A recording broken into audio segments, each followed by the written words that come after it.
Alam mo ba kung bakit binuhay ka pa ng Diyos ngayong araw na ito? Dahil nais ng Diyos na bigyan kanya ng pagkakataong tunay na sumampalataya sa ating Panginoong Hesus bilang iyong sariling Panginoon at tagapagligtas at tunay na magsisi at tumalikod sa iyong mga kasalanan. Bakit?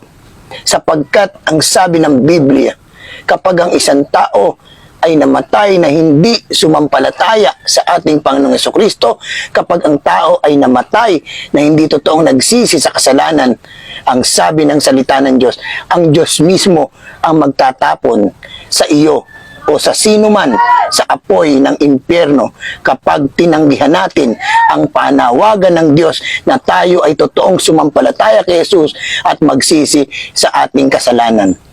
Ayaw ng Diyos na mapahamak ang iyong kaluluwa sa apoy ng impyerno kapag ikay namatay. Kaya habang may panahon pa, habang may pagkakataon pa, habang may oras na binibigay pa sa iyong Panginoon, magsisi ka na sa iyong kasalanan at sumampalataya sa ating Panginoong Hesus bago ka bawian ng buhay.